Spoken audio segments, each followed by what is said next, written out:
headed by missile. Watch me do it like the Pointer Sisters. Slip arsenic in your corn liquor. Two bigger L's than the Aubrey nigga. From Pappy Mason to Pastor Mason, the church is vacant. Preacher with Bobby trapped in the basement. I'm laughing, just imagine the Sleepy Beauty had herpes. All right. 1, 2, 3, 1, 2, 3 in the place to be. I'm your host, Adam Mill. To the right and left of me is we had Sick Cuz the Governor, we had Quan Bizzle, and we had Jambo One. I guess I said it right this time. What's the topics today, peoples? What we talking about? The DC thing? You want to go first with that, or do you want to go with the JID album? Let's talk about DC first. It's up to you guys. Okay, the DC, right? DC. Yeah. Okay. Funny thing about that, man, is I was strolling through social media like a zombie, right? Somebody post stuff from Baltimore. I guess they was from Baltimore, and they was like, "We're not taking any refugees, so stay where y'all at." So I said, "Okay, let me look at the comments." Man, when I tell you that person got fried from DC, the people from DC, they was frying them. They're like, "Man, we'd rather go to Iraq before we go to Baltimore." I mean, they were just getting on them. But so somebody from Baltimore, we not taking any refugees? Yeah. Yeah, that's what they said. They said, "We're not taking any refugees. Stay where y'all at." So they was like, "Man, we'd rather go to Iraq." You know what I'm saying? We like, shit, you know? But they were just getting on Baltimore. They was getting on homeboy, man. I mean, the internet is undefeated. Yeah. All right. As I gather energy for this session, and I would like to hear your guys' views and thoughts on this. I think there's a lot of layers to be peeled back. It's just more, to me, it's just more than, Black people getting, sick and tired of ninjas, and this needed to be done. I think it's layers to be peeled back. I think when you're dealing with the American government, it's a lot deeper at stake. And when I say that is, it's more than meets the eye. There's always something that work. I don't know if I'm using this term right. The smoke and mirrors is let's get all these troublemakers out of here. There's a fly right there. But the underlying, they try to, ship us out, or just like a test run for like, to gentrify things more faster. You get what I'm saying, right? There's always some type of underlying madness to what's going on. So who want to go first? Well, it looks a lot like, in many ways, like you said, layers. So of course, on the surface, it makes sense. You know what I mean? From a crime aspect of things. But the one thing that you got to think about is this conditioning. It's a conditioning process for us to get ready to this. Like, you could tell us a new phase coming in where we have to get used to troops being put on the streets. You know what I mean? And we got where it's not like your old days of the neighborhood cops. You know how they try to give you the friend, what's his name, Crime Dog, McGruff. You know what I mean? It's not like that anymore. Yeah. We'll bring the tanks out if necessary. You know what I mean? So I think we're getting people conditioned to the point where it's the beginning. We're seeing like not phase one, because we would get little clips and things like this, say, years back. But now we're like in the next phase of this now, where we're starting to get to the point we're about to start to normalize these things. Until you knock the hell out of them. So when you start to normalize this, it's like, it's in the words of trying to replace what the cops that they used to have, right? This is what the purpose is supposed to be on the surface. But when you think about how the conditioning process goes with the public deciding whether or not you start to get comfortable with the idea that we're going to go into these inner cities, basically, or go into these hot spots. So once we get to that point, when does it get to the point where eventually it's going to escalate? You know what I mean? So I can tell by the way that the news is trying to play into it, that there's a certain way that's going to turn into this back and forth tug of war type of a deal is what they would kind of like to see. And if it does turn into that, then it could become it could turn into a conflict. I wanted to, I didn't have time. I didn't make time. I wanted to, find out how long did the Democrat Party had control over the inner cities. And then I wanted to make my assessment, like, during that time of control, what actually did they do to benefit people of color, or not just people of color, but people like a lower class of living, middle and lower class? What did they do to benefit during that run that they had? And since the top is dealing with Black people, because DC is a chocolate city, and it seems like in the social media, everything is being talked about people of color, right? So what did the Democrats do in their run to benefit for the other, the far right to say, look, we gave y'all the ball, y'all keep dropping it, let's try it our way. Let's change some things up. So I'm curious to know how long have they been in that run, because I'm hearing from a lot of Blacks on TV, another way to divide us, right? I'm hearing from a lot of people, color Blacks, saying that, the Republicans, the far rights, this is what y'all voted for, stuff like this. But when the other party was in power, you were complaining about crime. You was complaining about, different things, people not pulling, going to work and stuff like that. So I'm just curious to know, in this type of society, in the Western society, where we look at as democracy as a cornerstone of law, where do, is it what I'm trying to say, is it the Democrats' fault? Whose fault is it that we got to this point?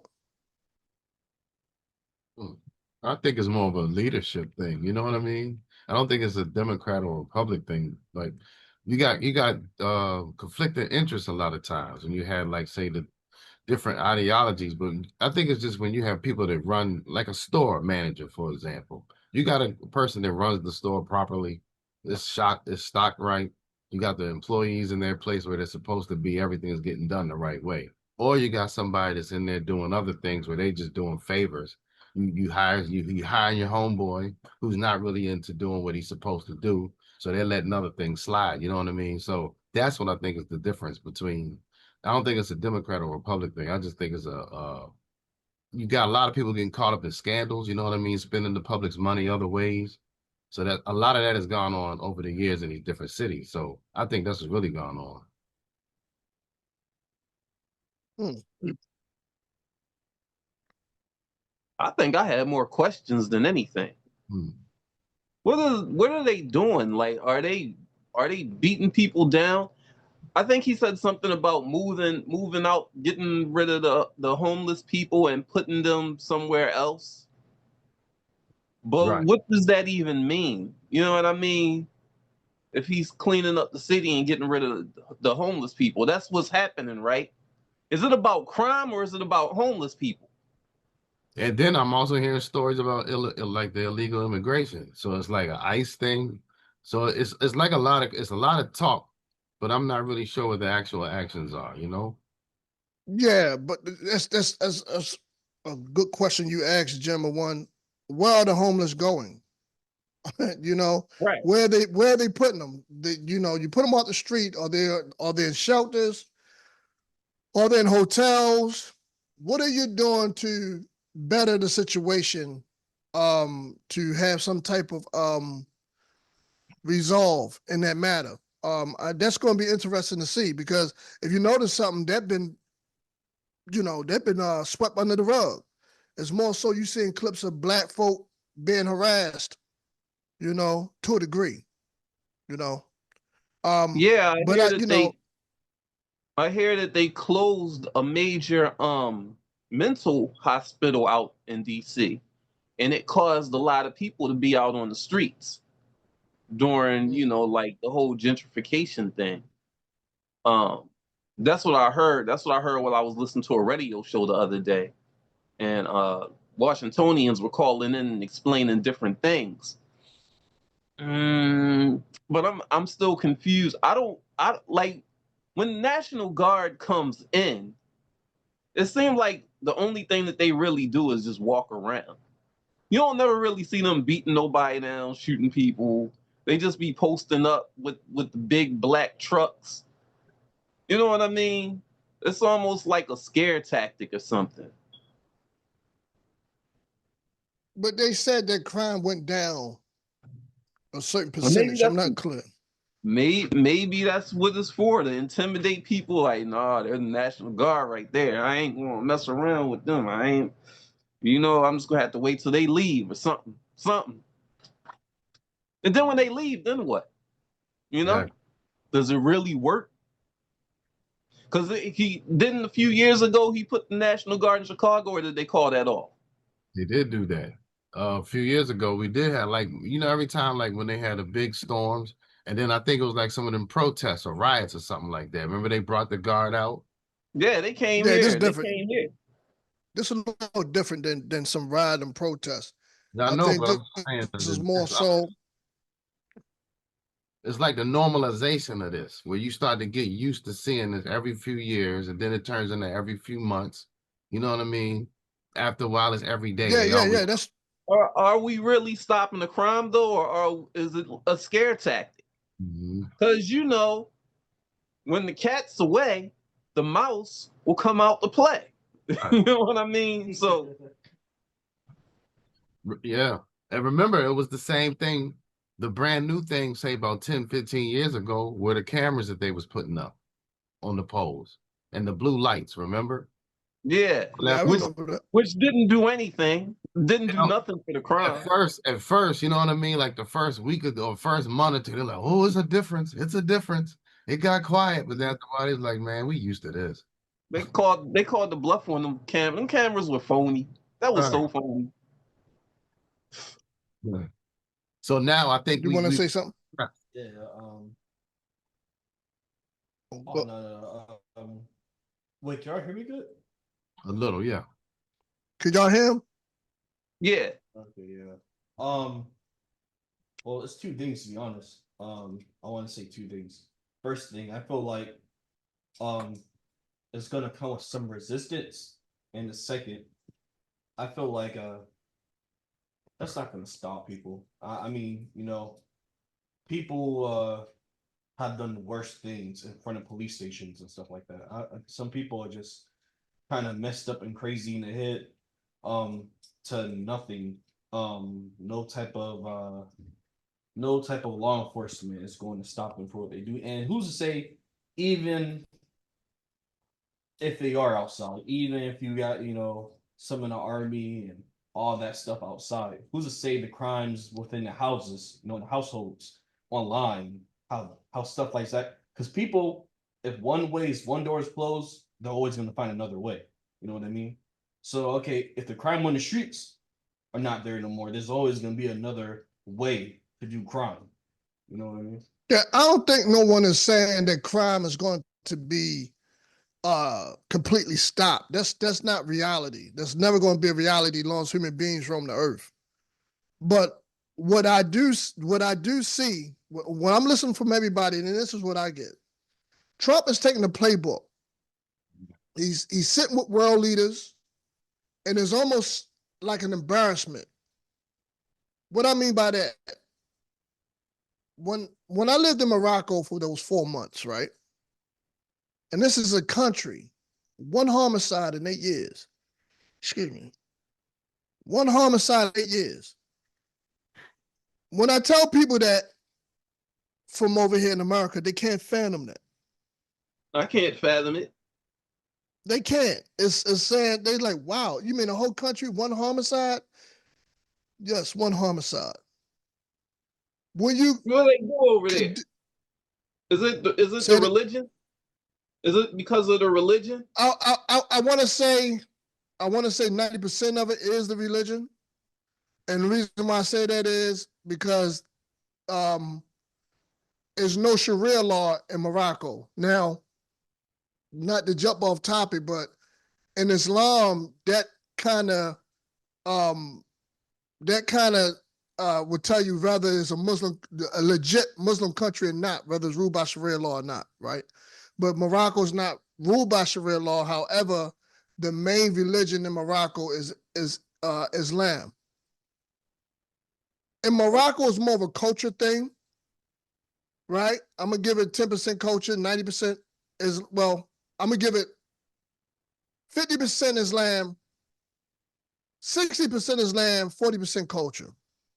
And the reason why I say that is because, you know, the Moroccans, from what I've seen, doesn't practice Islam as it should be practiced.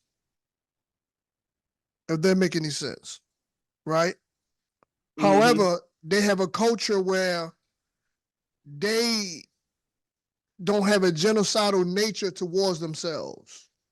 I've seen arguments and fights break out, but no weapons. The people over there in Morocco can't carry guns. It's illegal to have an armed gun. Only military and police. That was my Only next military. question. Are they allowed to have guns over there? No, only military and police. Oh, okay. And look, the culture's so crazy, right? Let me tell you a story real quick because I don't want to jump too off topic. I'm going to the gym over there, right? Which the membership is $20 a year, which is dope. But I'm going to the gym over there. Now, they have a drug over there that the young guys sell, people use, called hashish. I don't know if y'all heard of that, right? Mm-hmm. So me, it's I don't know what type of drug it is, but it's like a hallucinant or something like that. I agree. But yeah, me and another aunt, we going to the gym, right? And these supposed to be quote unquote the young thugs. So they see me, you know, they have a very, if you dress religious over there, right? There's a difference from dressing religious and being religious. If you have a kufi on or whatever, Islamic garb, for some reason, from the optics, people give you more respect. naturally. You get what I'm saying? Okay. So Yeah. me and the aunt, we going to the gym. Now, these supposed to be young street dudes. And, you know, streets of Morocco is always busy, a lot of people. Guess what one of your young guys said? It said, hey, the sheikh's coming through. Assalamu alaikum, move out the way. They made a law, they parted the sea for us. Mm-hmm. Stop their activity, wait till we got out the clear and continue to do their thing. Mm-hmm. Where in this culture, especially today, that ain't gonna happen. If a young lady or old elderly woman or child go through, you know, some type of block of traffic, they most likely to be harmed. They most likely to be harmed, or, you know, something foul happening to them. So a lot of it is culturally, you know, I would say, like, again, 60% religion, 40% culture. Digressing back, what's happening, about peeling too many layers, right? Because I know that bores the listener. Black folk are tired. They're tired of, you know, no lawlessness, no leadership. They're tired of things that are not issues that's not tackled and rectified, if you will. They're tired of, you know, the things that our youth are listening to, the promotional things we see on TV and on our phones. They tired of, quote unquote, the role models that they see today. They tired of broken homes, single parent mothers who really don't want their children, and 9 times out of 10 had children out of wedlock. And, you know, let's call it like it is. Most of these women look at their children as a resource, a check. The man is nowhere around. Right. Yeah, they don't. They just look at it as a check, a way to get on Section 8 or get some free money and food stamps. The children go in the house anytime they want. You have 12-year-olds, 14-year-olds robbing people. Now imagine you and I, any of us, go take our wife or our family members or our children to a Wizards game or a Commanders game. We hardworking men. We leave the facility and we got to worry about somebody in a hoodie on with a mask on, 100-degree temperature, running behind you at full speed trying to rob you. Black Right. folk are tired of that. So what our buddies, the Caucasians, what they do is they know how to capitalize their masters at colonization. History repeats itself. African tribes fight against each other. One king doesn't like the other king. Colonizers step in and say, well, we give us some souls for gunpowder and goods, right? Right. You know, stuff that Africa, compared to African resources, is futile. It's nothing. But since you love the Big Bang and this gunpowder works better than the spear, give us some souls. Y'all got the spirit. Bring some souls on our boat. Same thing happening here. Black people are divided. YNs, I hate to use the word YNs, but younger blacks against older blacks. Older blacks don't feel safe around younger blacks. Younger blacks do not trust older blacks. There's a miscommunication, the generational gap that have not been filled in. So as older people of color like ourselves, FBAs, we say, we work too hard. We need these guys off the street. Their mothers ain't taking care of them. Their fathers are gone and dead, right? They're running wild. We don't need dead weight on these corners. Get them off the corners. So here go old colonizer. Okay, we're going to get them off the corner.